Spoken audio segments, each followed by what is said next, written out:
longing for sweet freedom's reign. It's no easy. It's no easy walk. It's no easy. It's no easy walk. It's no easy walk. It's no easy walk to freedom. It's no easy walk. It's no easy. It's no easy walk. It's no easy. It's no easy walk. It's no easy walk. It's no easy walk to freedom. It's no easy walk.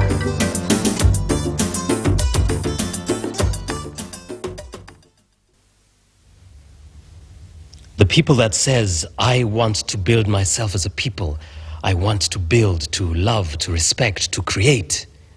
That is the real Africa. The Africa we let loose in the continental direction. This Africa to come.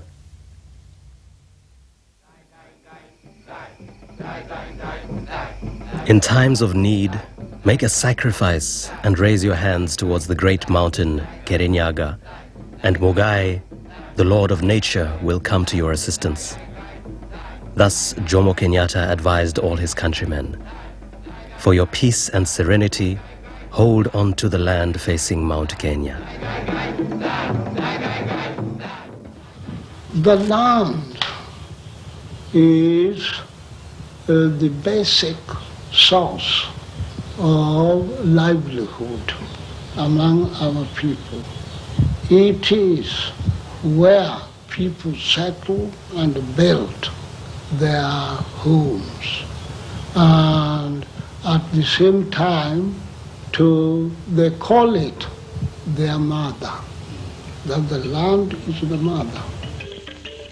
The land of Kenya is mother to many different peoples, growing crops and grazing cattle, open country without natural borders, difficult to unify or defend against invaders, its peoples already damaged by the slave trade when the first Europeans arrived. Guns against spears could only have one outcome, and soon the British annexed the entire territory. They saw the whole enterprise as part of their civilizing mission to Africa. Then, in 1891, a new era dawned. On the strength of reports from explorers and missionaries, the British decided to build a railway from the coast westwards to Uganda. Its object, to abolish the slave trade by establishing British administration and to open up the country. Skilled technicians came from Britain, artisans from India, working together and steadily pushing the line westwards across the arid plains to the highlands.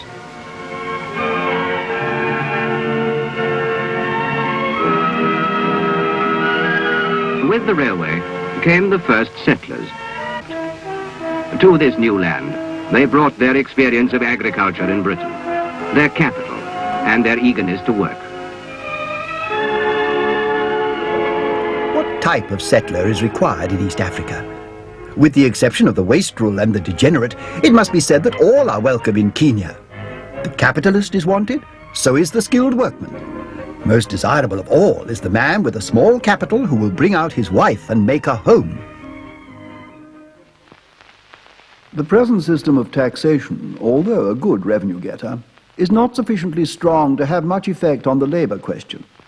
And it is more than probable that many natives avoid paying taxes altogether. The following scale of wages may be of interest. For Swahili labor, 10 rupees a month. Kavirondos, 4 rupees. Kikuyus, 2 up to 4 rupees, with posho, depending on physique. When the first white man came and actually said that Kenya would be a colony, and it was explained to them that it means that the British flag will actually be set not on the houses but on the land. The people felt offended. When the white men came and found that the Kikuyu land was very good, some of them, because they came in a great number, went to the Kikuyu and took some parts of it as a white man's land. Although the Kikuyu are there, they didn't think much of them. They made them squatters, which meant that they had to work for the white men.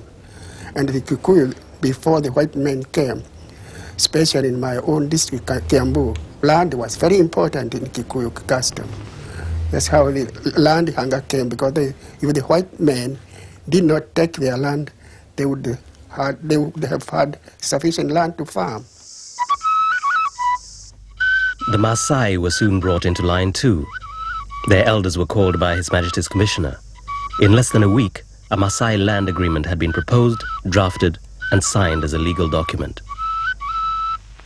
Being chiefs of the Maasai tribe, we have decided of our own free will to remove our people, flocks, and herds into definite reservations away from the railway line and any land that may be thrown open to European settlement. We undertake to vacate the whole of the Rift Valley to be used by the government for these purposes. We are quite satisfied with the foregoing arrangements, and we hereby bind ourselves and our successors, as well as our people, to observe them. Signed by Lenana, son of Mbatia, and 20 elders of the Maasai on August the 15th, 1904.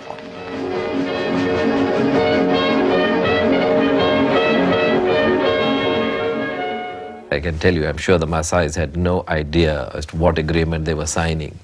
I lived in Maasai country for many years. My father was a doctor in Maasai country for 15 years. And they certainly would not have understood, okay, they're giving up their lands. Goodness alone knows who actually drafted it and what they were told or they were signing. I certainly do not believe that they would have agreed to give up their lands voluntarily or otherwise to anybody. In 1920, they declared that Kenya was now a British colony, not a protectorate. Then people understood that with the colony means that the soil is now belongs to the British. It belonged to the British Crown.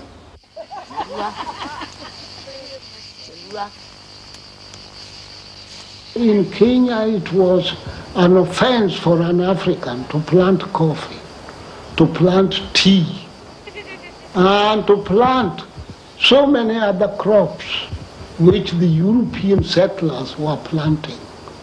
And at the same time, your hen or your animal could not trespass into a European area. If it gets there, it is either killed or even you are taken and punished very severely. And these are areas where Africans used to live rather very freely, tilling the land rather freely and so on. So the grievances were several and many. They were not allowed to grow coffee in the areas adjoining the European coffee plantations because of the stated fear of, a very real fear indeed, of coffee berry disease, which, if they had not looked after their coffee plantations well, would have spread to and destroyed the European coffee plantations. They were allowed to plant coffee in two of the districts which were not adjacent to the European farms.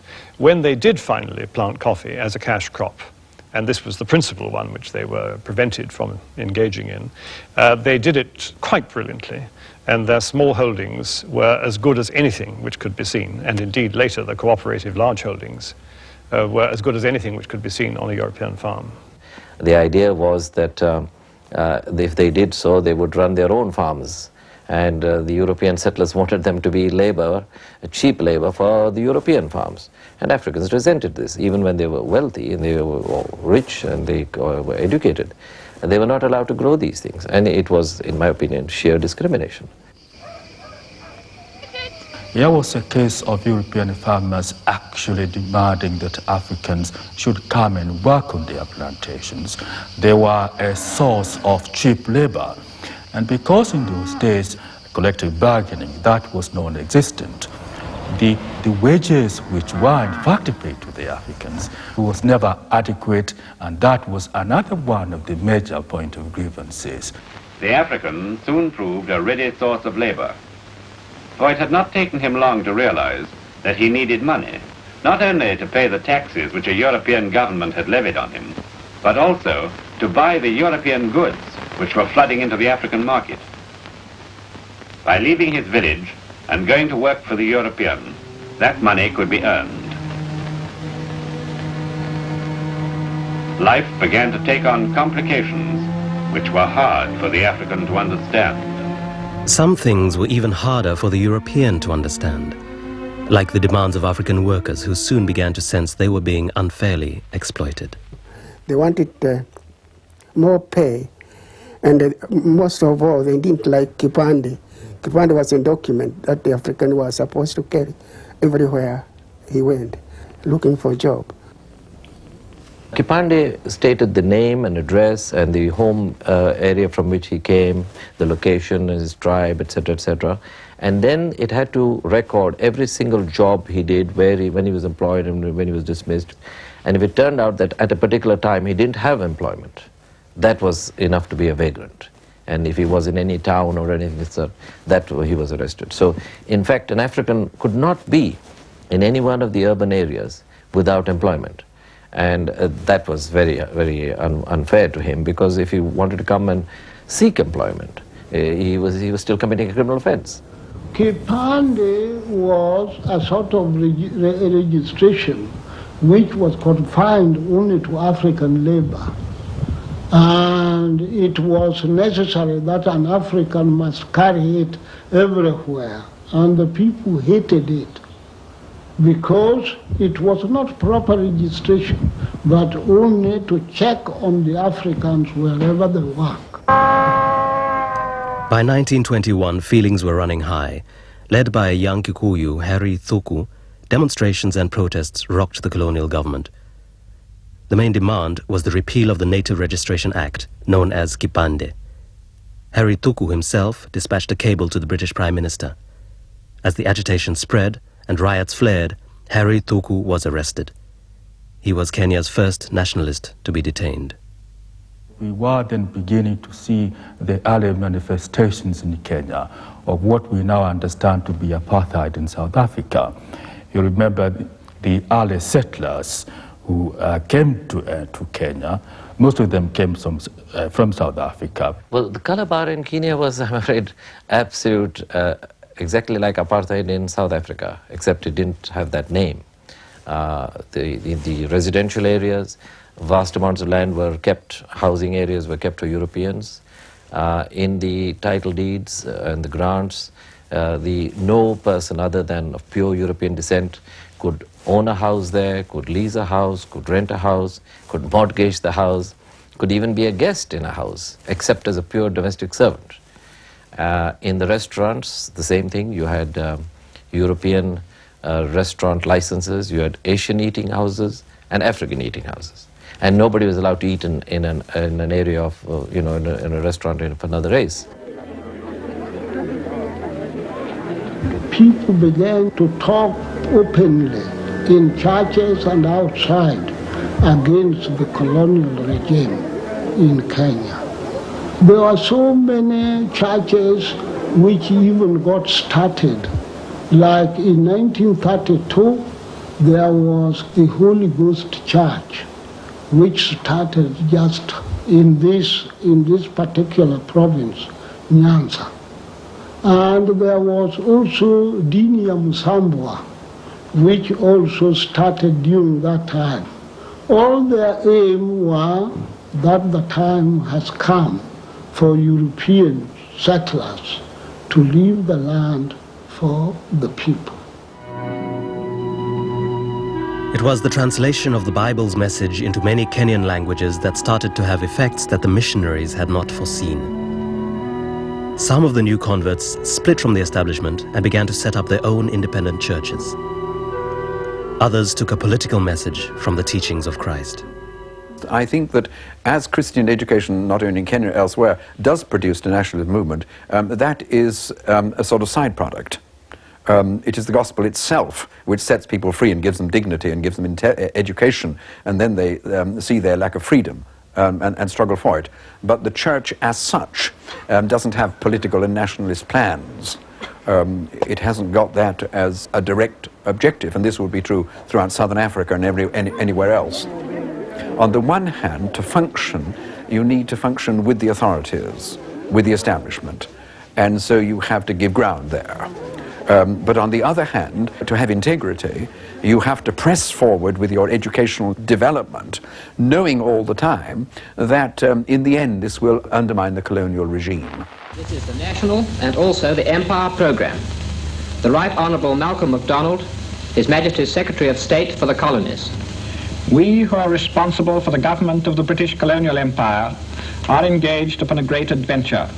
The task is enormous. The problems are innumerable. We sometimes run into troubles, and our ultimate goal is still far away. Let us, in this present generation of colonial servants, see to it that the millions of our fellow citizens in the colonies are better off when we lay down our responsibilities than they were when we took them up. The giving of responsibility is an essential part of Britain's policy in Africa. The first step towards self-government is to delegate responsibility to the councils of local tribes. Much of the progress in social welfare is in the hands of these councils. Here, the local chief has other responsibilities too. He collects taxes for the government. The chiefs among the Kikuyu are not traditional. The British had to invent the word chief among the Kikuyu because they had no chiefs. And while they were promoted, they become government officials.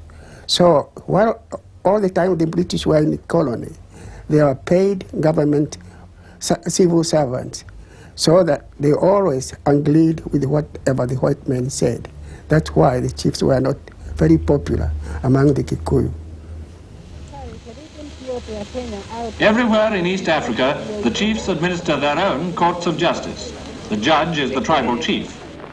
They will come, and then they said that we want you to produce to us one of you to be the chief of this area. And then people will stand up, about 4 or 5, and then people will line behind them.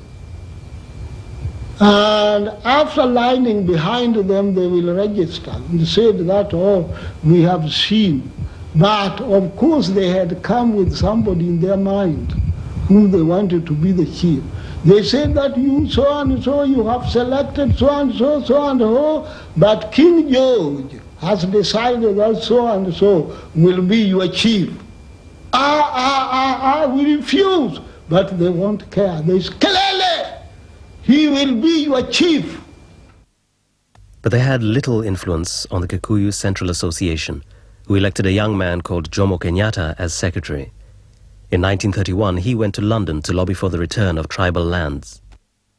Kenyatta was again in London in 1936 when the Italians invaded Ethiopia. This new aggression against Africa was an outrage, just when colonialism was beginning to be challenged elsewhere. In Britain, African students like Kenyatta were in the forefront of popular support for the Ethiopians. He organized International African Friends of Abyssinia Society. And when the Emperor Haile Selassie arrived in London in exile, the first African to welcome him was none other than Jomo Kenyatta.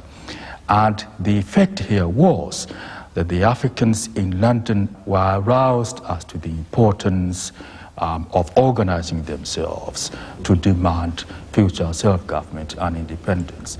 I came across in 1938 a statement made in the newspaper that a certain European settler who was their representative had asked the governor in the district council to give him any assurance that whenever there is a conflict between the land matters between the white and the black people, the interests of the white will always prevail over those of the African native.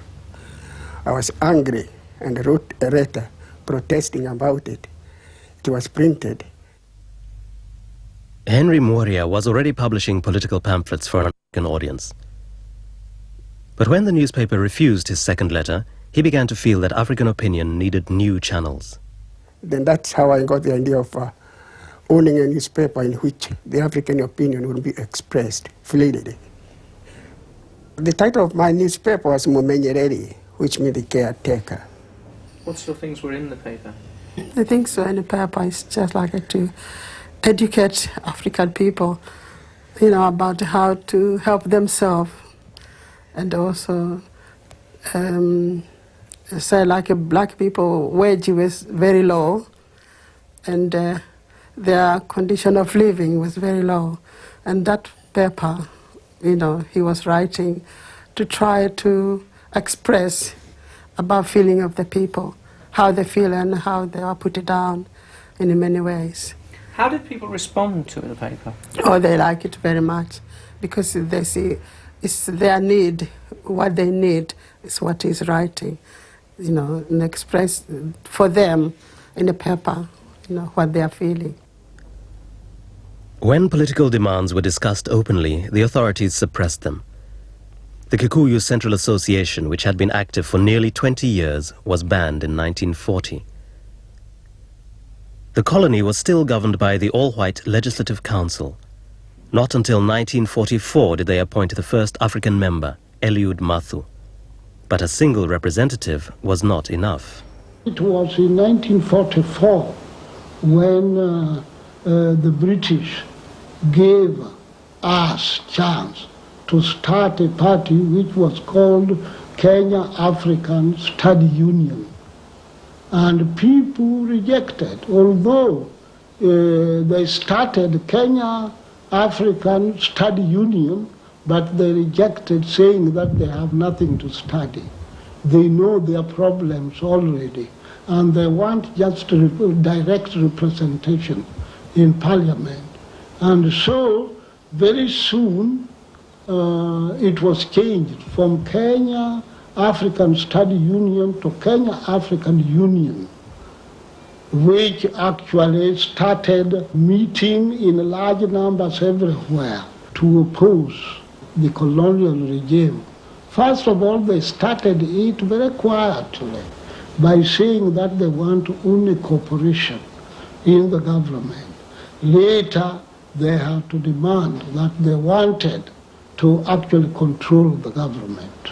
Self-government became a demand soon after the war.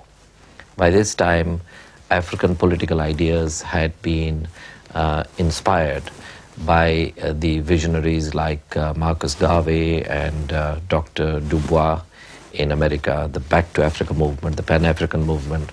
Jomo Kenyatta had been to Europe and other people had been here too, and they'd been reading a lot about it. They were also inspired by Mahatma Gandhi's work in his fight for equality in South Africa and the freedom struggle in India, by the fight of the Ethiopian emperor for independence. And generally, the Atlantic Charter, the United Nations, a lot of propaganda that the West made during the war, fighting for freedom of the individual and freedom of countries, etc., that inspired everybody to say that, well, if everybody can be free, why not we? I mean, we've tried so hard for so many years to get justice and equality in this country, and we failed. And the only way we can do it now is to run our own country. There was a great ferment among the Kikuyu. They were beginning to break out of a situation of being forest dwellers with shifting cultivation. And the resentment of the Kikuyu at the presence of Europeans in lands which they maintained to be theirs at the beginning of the century grew and grew. It first of all broke out in the 1920s during the time of Harry Thuku, went on through the Kikuyu Central Association, through the war when that association was proscribed, and emerged again at the end of the war, very much enlivened, very much more educated, and drawing on a great variety of influences, particularly among the Kikuyu. As more and more Africans learned to read, political demands intensified, but the authorities still ignored them. The question of leadership became an issue. I made a campaign in my newspaper to bring Jomo Kenyatta to Kenya because he had been here over 15 years.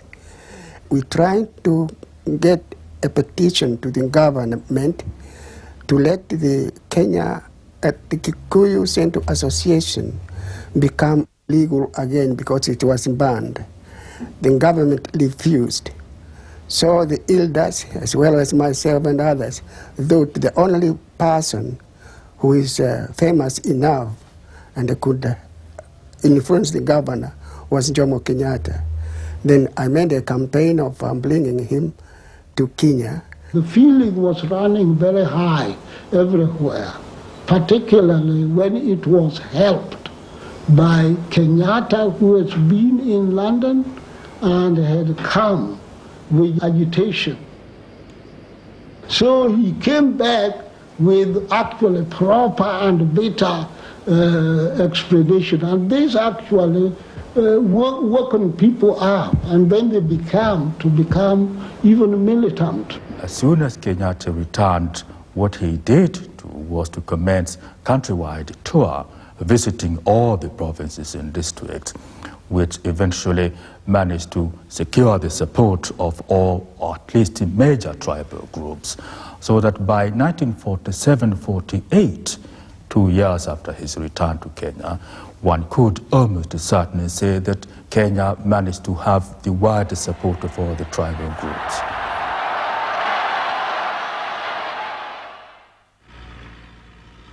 But by now, the settlers were becoming more and more dominant. In 1949, they produced the Kenya Plan to secure white farming interests once and for all at the expense of Africans.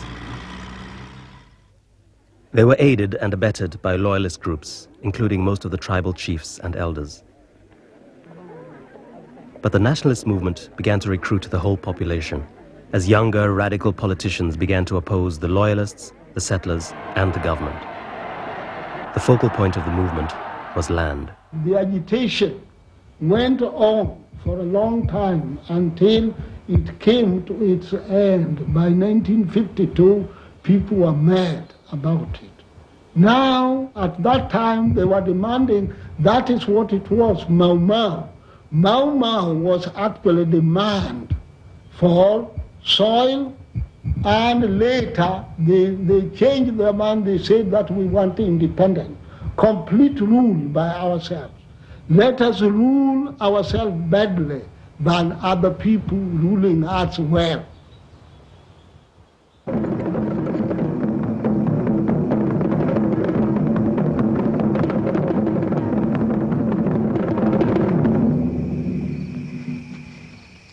Gongola. Gongola. Gongola. Gongola Mau Mau. Yuna numa makiama. Igua Mau Mau. Negoa. Yamene.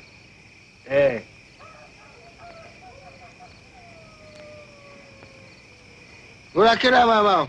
Negoa.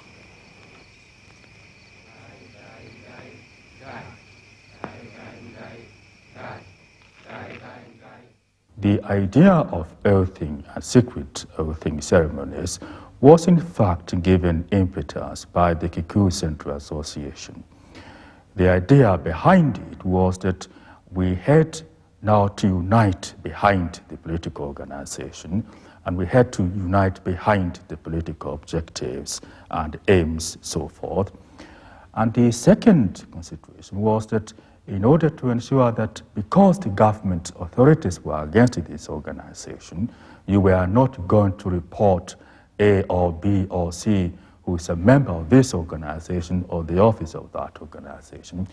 And the Kikuyus in particular were known for supporting the concept of keeping secrecy as a way of keeping them united. The first Mau Mau oath in this district started in 1948. That's when the first Mau Mau started in this. In Kiambu, they started a bit earlier. But the first Mau Mau oath in the Muranga, in the Fort Hall district, started in August 1948. And all this is spread quietly without anybody knowing.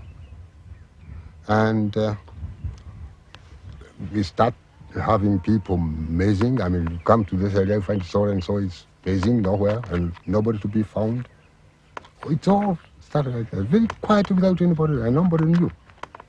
I was very lucky myself to have known what was going on with the Mau Mau, because my aunt, who comes from Kiambu, had taken the Mau Mau oath. And when she came here, she confessed to me and told me all about the Mau Mau. That's how I became suspicious about the Mau Mau.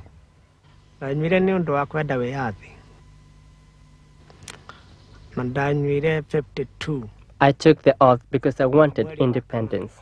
I took it in 1952, in the month of April. So then I became one of the freedom fighters. It was at that time I felt that I should make up my own mind.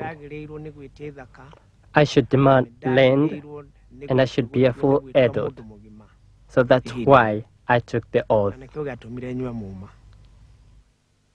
On the 7th of October 1952, the Mau Mau struck. A loyalist chief, Waryuhu, was murdered. His funeral was attended by the governor, Sir Evelyn Baring. 4 days later, a white couple were attacked. The authorities took immediate action against what they called bandits. A state of emergency was declared. Nairobi police have been supplemented by hundreds of civilians, many of them women, to help round up the Mau Mau bandits.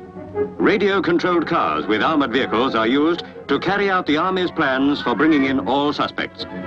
More than 3,500 have been arrested already.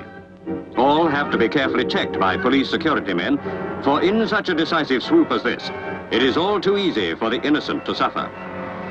The objective of this secret society is to drive all white men out of Kenya. What they did is they detained or arrested Jomo Kenyatta and the national movement.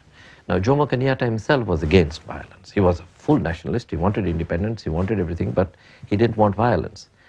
But their idea was that if they detained Jomo Kenyatta and the leaders, they would be able in one fell swoop to not only quash Mau Mau, but to destroy the national movement. As I said, they felt that the national movement was only caused because of these few troublemongers or troublemakers. Jomo Kenyatta and the 5 nationalists arrested with him were put on trial at Kapenguria. They were charged with inciting the Mau Mau violence. Kenyatta denies all charges and claims he is only seeking to cooperate with Europeans in Kenya. In the trial, there was not a single witness who spoke truth. They were all just hearsay or somebody's dreaming of this and that, and we are very surprised that nothing had come in the way we were expecting, that they would bring people and accuse us of, though we were in the movement. The trial lasted altogether 5 months, but its eventual outcome had never been in doubt. The charges were trumped up. The evidence was not correct. In fact, the most senior, the witness who gave evidence against him, eventually confessed and said that he had been bribed by the authorities and offered a scholarship and so much money to go and give evidence against him. The paying of witnesses at the Kapenguria trial is now an established fact. Detailed accounts of the money paid over were prepared and signed.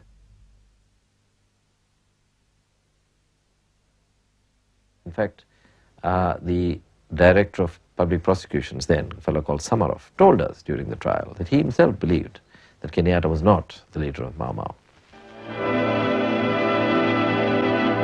From the Cathedral of the Highlands in Nairobi are borne the bodies of Mr. and Mrs. Roger Ruck and their 6-year-old son, Michael, a British family brutally murdered by the Mau Mau. Here in a lonely farmhouse, far from the comparative safety of the city, police dogs found the Rucks stabbed to death. Incensed by the murder of the Ruck family, 2,000 Europeans assemble outside Government House in Nairobi. Mr. Michael Blundell, leader of the European elected members, a body formed by the white settlers, strongly criticizes as ineffectual the present action being taken by the government. The feeling runs high among the settlers, for it is the ultimate aim of the Mau Mau to drive them all from Africa. Refused audience with the governor, Sir Evelyn Baring, the demonstrators attempt to storm Government House. The settlers' community were the immediate problem for the Africans because they were the people who are owning the land, tilling the land, and who are mistreating Africans in their farm. But the settlers had hardly recognized that there was a political problem at all. They found Mau Mau frightening and incomprehensible, especially when the violence was turned on other Africans. And when a whole group of loyalist Kikuyu were killed at Lari, near Limuru, the whites regarded it as an inexplicable reversion to savagery. The Kikuyu growth of restiveness, of insurrection, of internal struggle among themselves, spiritually and physically, was something which was very, very difficult to pin down. And any action could have been counterproductive. Any failure to act was probably productive of worse things.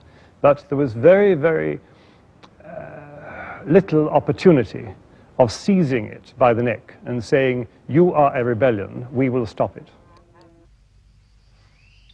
As the fighters built up their arms in the forest, the security forces stepped up their attacks. The Kikuyu Reserve became a free fire zone. During this period, many people were killed. The estimated figure I've seen is something like 11,000 Africans were killed.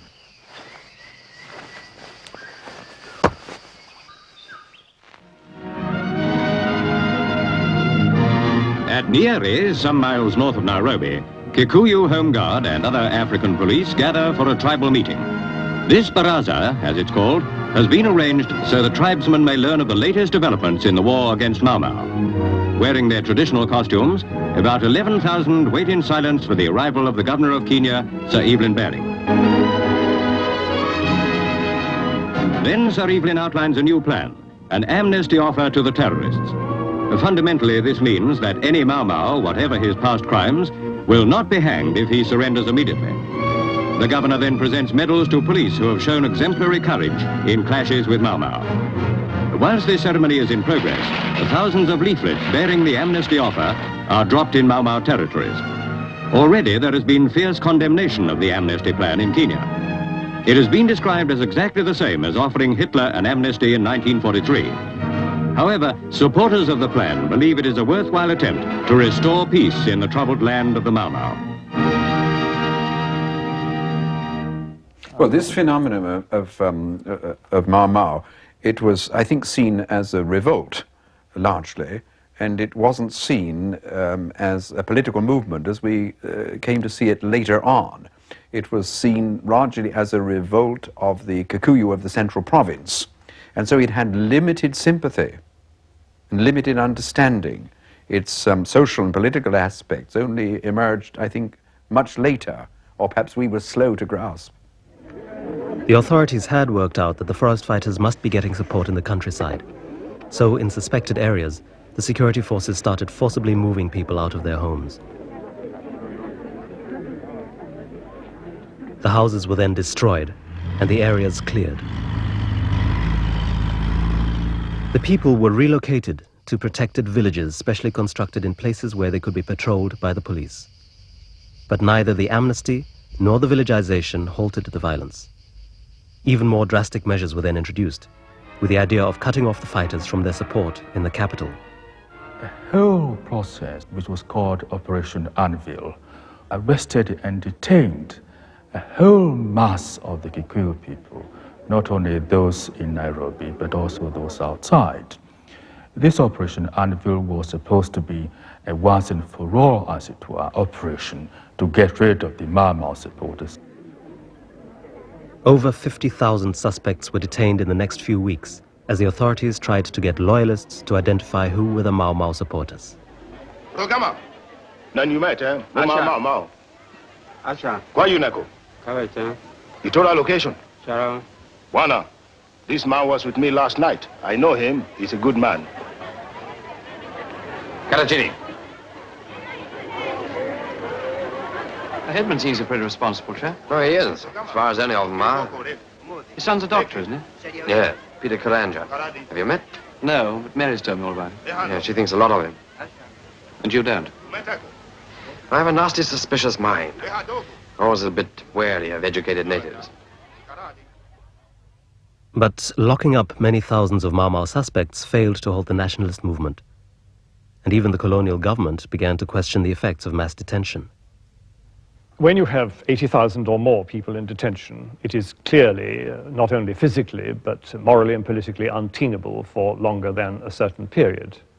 It is easy enough to whittle them down by ordinary opening of the gates over a period of time. And if the opening of the gates is supported by discussions on a religious basis, using the fundamentals of tribal as well as religious ethics, to wean them away from the things which Mau Mau had been doing, it was relatively, not easy, but it was relatively fast that, say, 60, 70,000 or more would be released. Now, there were left something towards 20,000 who were not amenable to this kind of treatment, this kind of opening of the gates approach. And in any event, it was regarded by the people at home, the people who were, shall we say, in support of the government position. It was regarded by them as dangerous that they should be released willy-nilly. At this stage, the government decided that there should be a program of, quotes, rehabilitation, which meant that these people should be induced by one means or another, and I don't mean that in a menacing sense, to change their ways sufficiently to be released home without further disturbance and reversion to the period of warlike violence.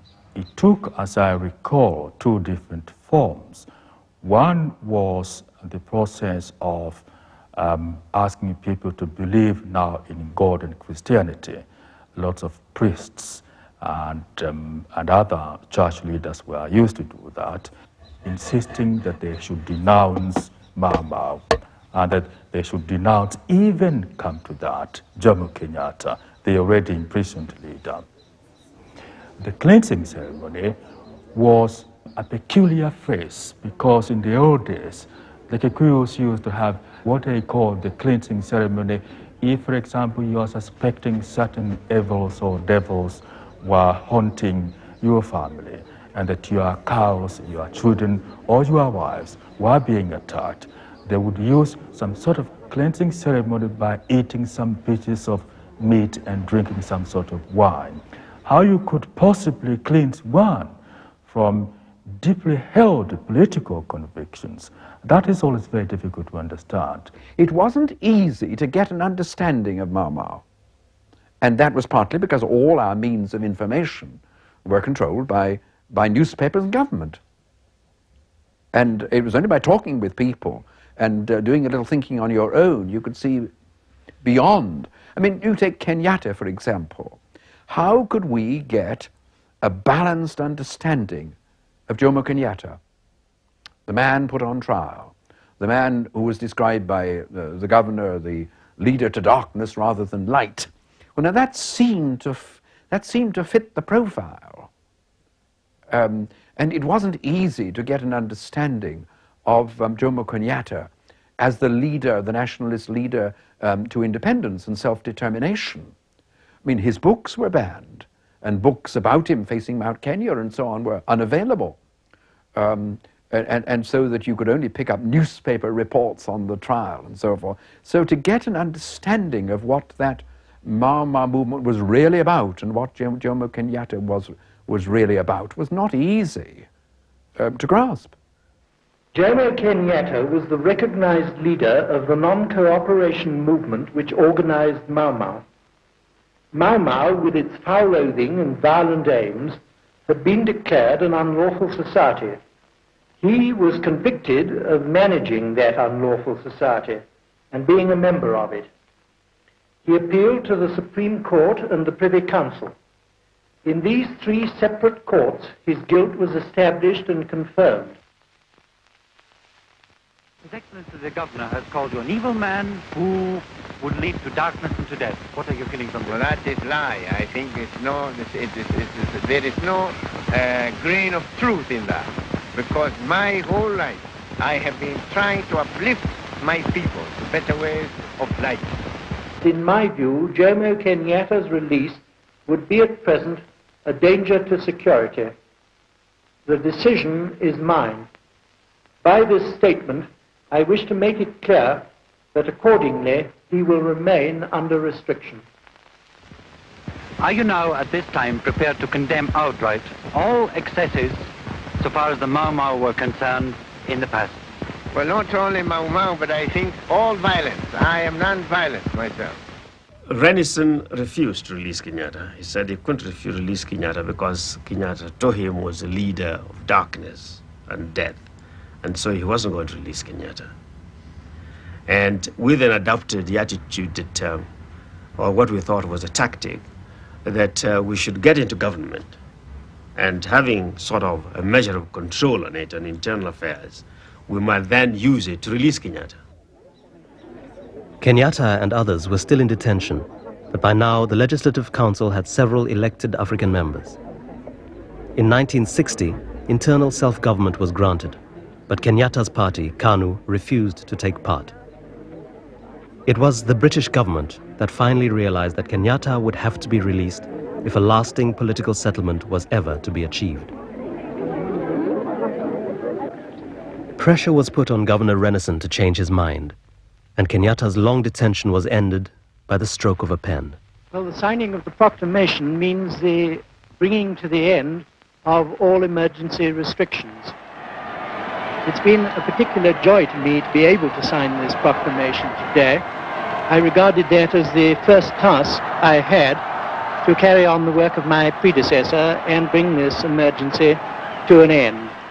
I'm delighted that we were able to do it at this particular time. I think it was extraordinarily important that if we could, we should end this emergency before we went to London for our constitutional conference. Lancaster House has staged many colonial conferences, but this was the first one with picturesque touches. Headdresses with lion's mane cloaks indicate the importance of the tribal leaders. The conference discussed the future of Kenya. Jomo Kenyatta, perhaps the outstanding African in his country, desires a central government. Mr. Ngala, his chief opponent, prefers a federation of regions not dominated by the Kikuyu tribe. Colonial Secretary Reginald Maudling hopes for a constitution that will guarantee equality before an impartial law. Looking back today, I am glad to be able to say that KANU is proud of its contribution at this conference. We are fully prepared to cooperate in the task ahead and invite all other parties and sections to work with us in this noble task. People were apprehensive what this was going to mean. And when Jomo Kenyatta came to power, then there was a remarkable change overnight. I remember the incident when Jomo Kenyatta met the white farmers of Molo and the White Highlands, and they filled the hotel and listened to him speak. We are not angels, we're human beings. And as such, we are bound to make mistakes. But we have a great gift which we can exercise, and that is to forgive one another. If I have done mistake to you, it's for you to forgive me. If you have done to me, I say it's for me to forgive you.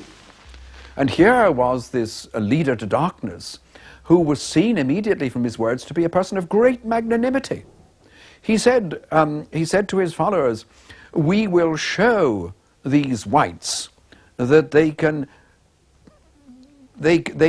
can rule them far better, more humanely than they ruled us."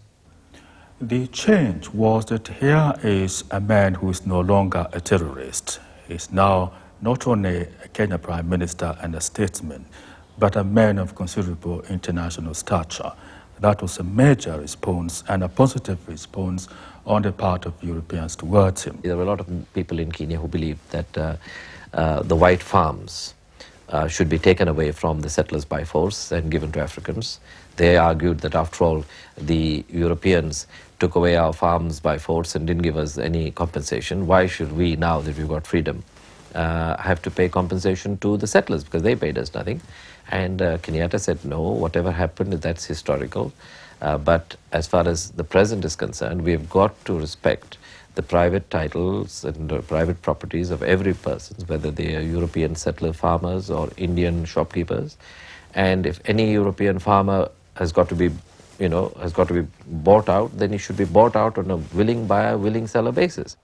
I, Jomo Kenyatta, being chosen and admitted to the cabinet in Kenya, do swear that I will be true and faithful to Kenya, and that I will, to the best of my judgment, freely give my counsel and advice for the good management of the public affairs of Kenya.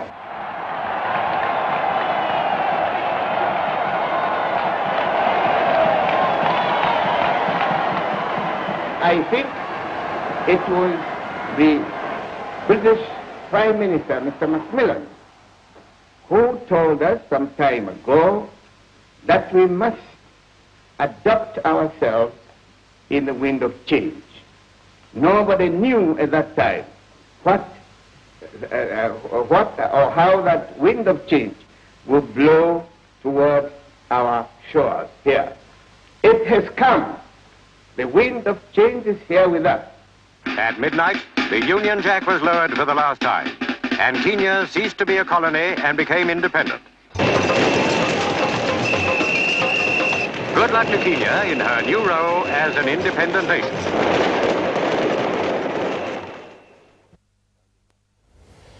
Tell me, my friend and comrade, do you remember the night of Uhuru, when the celebration drums throbbed and men and women wept with joy as they danced, their hands raised to salute our national flag?